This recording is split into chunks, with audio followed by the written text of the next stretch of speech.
Hey guys, it's Larry O'Connor, Larry from Town Hall. Thanks for finding my personal YouTube channel. I hope you enjoyed this video from Town Hall, and also take a look at our archive, because I've been on YouTube for many years creating content from my radio program as well as my primetime Salem News Channel show. And make sure you subscribe, because we've got brand new original content coming out on this very channel very, very soon.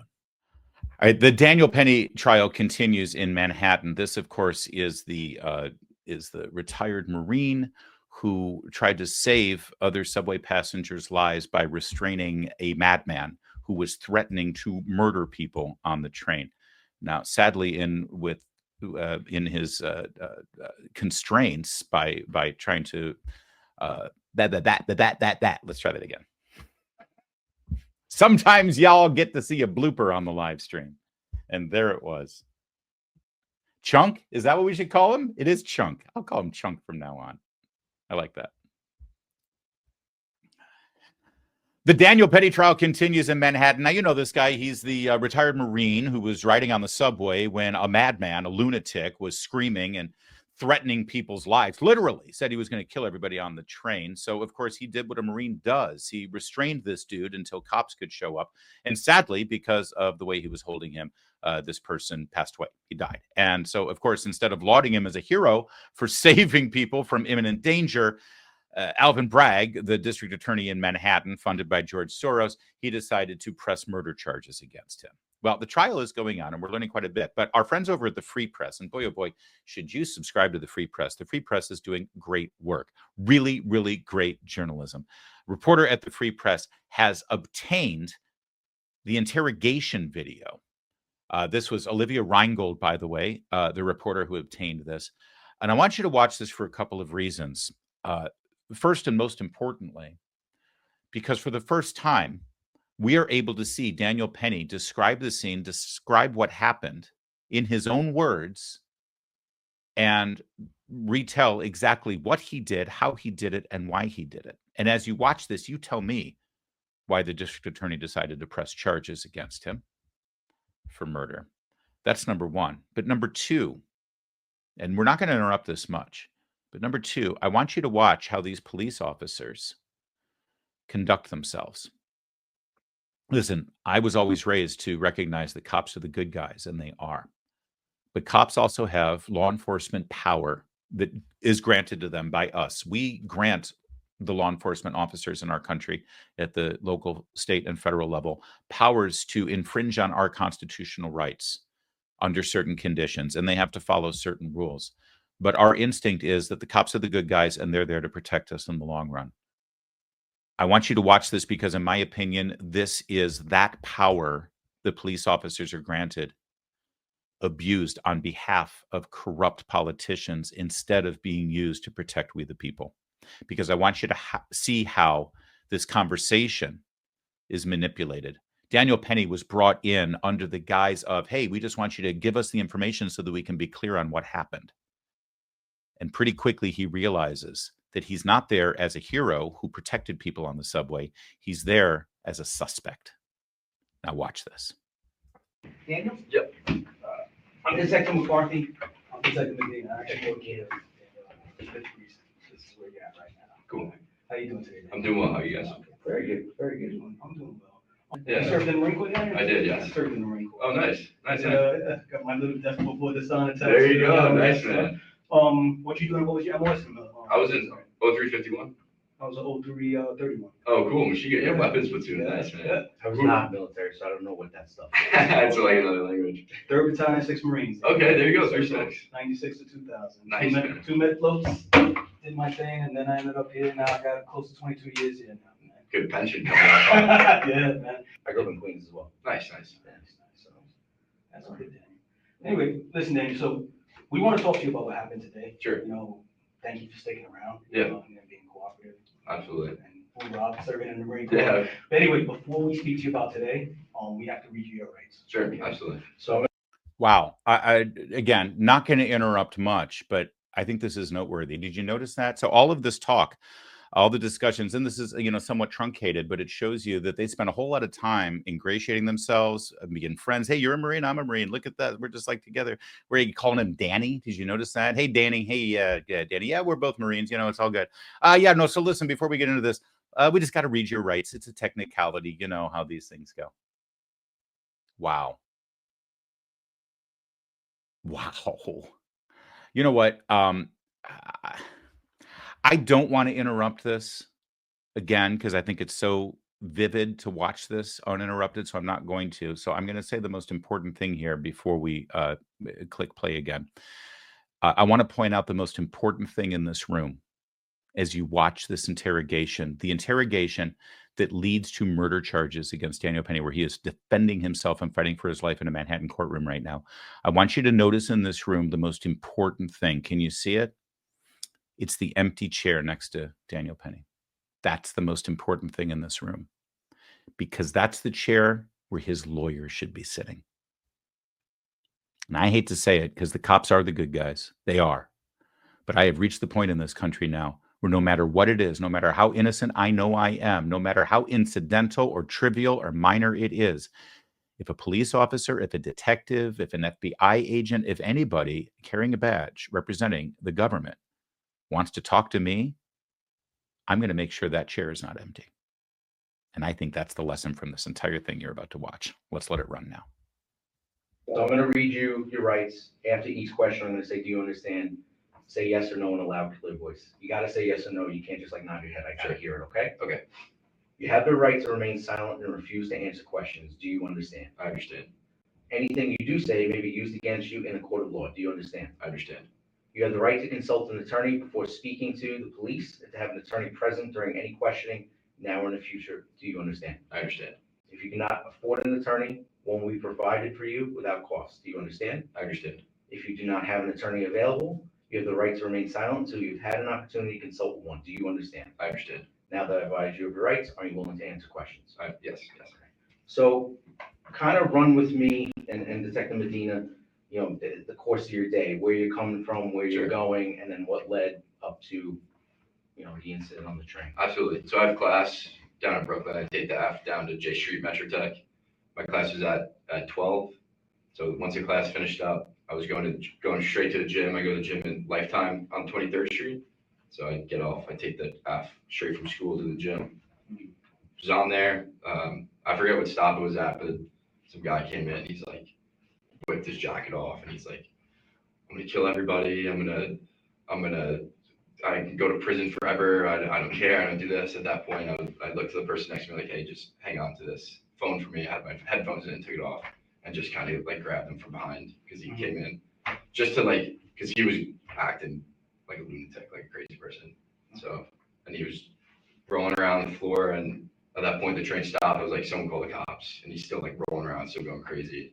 I had two other guys kind of help me, just kind of keep him from going nuts, and yeah, that's when you guys came. Okay. He seemed like he was on something. Yeah, absolutely. Intoxicated, high. Something like that. Yeah. I mean, that K2 that they're smoking, pushing people in front, these people are going crazy. So he seemed off his lid, basically. A little bit, yeah. Now explain the interaction you had with him. So I came up, he had his back turned to me, and I just kind of got him in a hold, got him to the ground. He's still squirming around and still, going crazy. And I turned to the guy, I'm like, "Hey, call the cops," because the train arrived in Broadway. Yeah. And then waited for you guys. Dan, you said Danny, right? Yes, correct. Do you mind showing me? Sure, yeah. You got him? Yeah, so he was standing behind me, Yeah. and I kind of came like this. Okay. Did you apply pressure, Daniel? No, I wasn't, I just wanted to keep him from getting to people. Did you put your hooks in? Grab my legs. Did you learn the jiu-jitsu from the Marine Corps? I did, yes. You learned how to grapple in the Marine Corps. What belt level are you made it to? Great. Green belt? Yeah, Good. All right. it was all right. I was a little bit, I should have went higher. Yeah, Should have applied yourself more, huh? yeah, I mean, hindsight's 20/20, right? So he says, if I don't get this, I'm gonna kill everyone. Something Going to to that. jail forever, Yeah. I'm willing to. Is it at that point, that's when you get up and Yes. decide to put him in the hold? After- Because it looks like a sleeper hold to me, Right, yeah. something similar to I'm not trying to kill the guy. Right. I'm just trying to de-escalate the situation, right? I understand. Yeah. I understand. Daniel, not a speedball, but would you say what you put him in, because I do take Brazilian Jiu-Jitsu myself, I've been taking it for many years, would you say that was considered a rear naked choke? I don't train Brazilian Jiu-Jitsu, so I'm not. But in the Marine Corps, is that considered a rear naked choke? Not.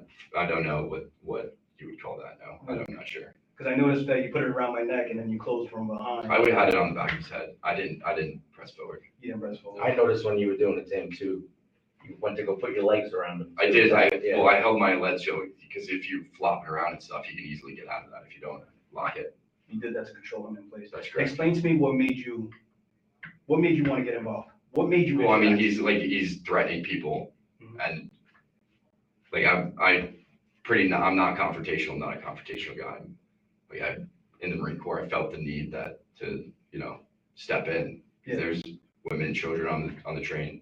I'm sure there's ladies there that will vouch for me, and He felt like he was threatening other people. He felt like. oh, he was Did absolutely you feel like someone's life was in danger? 100%. Did anybody else hold him down? Yeah, there was two other guys that were helping. As soon as those guys came in and were holding his arms, then I got him let up. You let him go. That's correct. And when you let him go, what happened? What do you remember? Just, Was he still moving? Was he still saying anything? I mean, yeah, he was moving a bit, and I was worried that he would go again. So I was telling those guys, like, hey, like, make sure you keep hanging on to him. So the three of you holding him down, or just the two other gentlemen? Just the two other guys were hanging on to him. And how long did they hold him down? They were holding him down by the arms? Yeah, by the arms. How long were they holding him down before the cops got there? Like I said, man, it's like you're exerting energy at The that point. adrenaline is going, right? Right, right. And it's like fight or flight, everything's going, That's correct. You lose track of time. Yep. I understand. At any given time, did you reapply any kind of holds on him once you let him go, or No, that was it? no, You got that was it. And what do you remember from there? Explain to me. Just now. the cops came and that was it. We got him. Okay. When the cops came, what was he doing? He was just on the ground. Was he saying anything? Was he? No. Like, I'm trying to, like, all these people are like filming and shit and like they're, I don't know. Okay. Anything else you remember, Daniel, from this interaction? Anything else that was said? Anybody else say anything to you? I mean, everyone on the train was, I asked a few people like, hey, stick around when the cops come, just so, and they were like, yeah, well, and the people were thanking me and stuff, because I wasn't like, I'm not trying to, like I said, I'm not a confrontational guy. Mhm. And I'm not out here like trying to attack people, it's not me, not how I was trained. Yeah. I just felt the need that this guy was saying that he's gonna kill people, that he's prepared to go to jail for life. I hear that, I'm like, But he was making enough of a scene that you noticed him, and then you probably would have noticed if he put his hands on someone. but I didn't. Okay, all right, that's fine. And then once he starts doing that, that's when you try to subdue him. Yes, I wasn't trying to like injure him. Right. I'm just trying to keep him from hurting anybody else. He's threatening people. That's what we learned in the Marine Corps. That's what you guys learn as police officers. It's the same thing if you're off duty, you're gonna intervene in a situation where it's. Yeah, and I want to reiterate the great journalism being done by the Free Press here, and great stuff obtaining that. Apparently they got that from a source. It's great journalism from the Free Press. I want to reiterate that. I don't know if I'm hoping that this is going to be in the trial. I think that the jurors deserve to see this, but I watched that, and listen, you need to make your judgment based on what you're seeing from that man directly, describing what he did, describing what was going on in his mind. I am astounded that after watching that interrogation, the results were that those police officers arrested the man for murder. It is astounding to me that that was the next step, number one. Number two, you heard the conversation involving, how the one cop who said, I'm a Marine, I do jujitsu. He had him demonstrate the hold that he put on him, which is, first of all, completely unfair, because you can't demonstrate the hold unless you are also replicating the behavior of the person he put the hold in, right? The intimidating, manic movements and squirming and all the things. You can't just in a static atmosphere say, here's the hold. But you saw afterwards when he sat down and he called it what did he call it? A choke hold or a sleeper hold, right? Did you hear them try to use that word and inject that word? And he's like, Daniel Penny's like, I don't know if that's what you got. I don't know what that would be called. It was like, but they kept using the word sleeper hold, which I think is fascinating because holds like that, a sleeper hold, a choke hold, you know, up until 10 years ago in 2014, up until 10 years ago, the NYPD used a hold exactly like that, known as a sleeper hold or a choke hold, when subduing or restraining suspects when they were engaged with them in the line of duty in New York, up until 10 years ago. And in fact, it took until last year for the state Supreme Court to uphold that ban because the police were trying to do away with the ban on the sleeper hold. They wanted to be able to use a hold like that in the line of duty, and the New York State Supreme Court upheld the city government's ban on that hold. So it's remarkable to me that they were insistent on labeling this hold in some way in a derogatory, negative, or even criminal way when the cops themselves were using that exact same hold up until very recently. And finally, one other observation, number 3, in watching, well, I have many observations, but my third big takeaway, the biggest takeaway of all, and how I watched that, and I am convinced that Daniel Penny is not a murderer. I don't know if you caught it or not, but after he put this person in this hold, and by the way, I want to correct the record because I may have used language that suggested that Daniel Penny's restraint of this victim resulted in his death. And if I used words like that, I did not mean to. That has not been proven in a court of law. Yes, he did restrain him, but I don't think there's been medical evidence to show that that restraint actually did cause this person's death. Okay, I want to get that out of the way. But if you watched that just now, Daniel Penny is describing what happened. He comes and he's worried about the women and the children that this guy is threatening. So he goes up and he puts him in this hold. And did you hear what he did next? What was the very next thing he did when he put him in the hold? What did he do? What did he say? He told everyone on the train, call the cops. Call the cops. Get the cops here. Because that's what murderers do. That's what murderers do when they're active committing a murder. They immediately want to make sure the police get there. This is the greatest travesty of justice that this poor guy has had to endure and live through for the last year. All because of politics. Because of politics, because of racial politics, and because of this prosecutor, Alvin Bragg, who has 2 claims to fame now with all of his George Soros money. He prosecuted Donald Trump with a made-up charge about a non-disclosure act with Stormy Daniels, and now he's prosecuting this guy for murder. It's absolutely outrageous. Say a prayer for Mr. Penny. Say a prayer for his family. Say a prayer for the people of New York. Thanks again for watching this video from Town Hall. And if you haven't already, please subscribe to this channel, the Larry O'Connor channel, because we've got some brand new original content coming that you're going to love. Live streams as well as videos on a daily basis. Tons of it that I know you'll like. So subscribe. And again, thanks a lot for watching.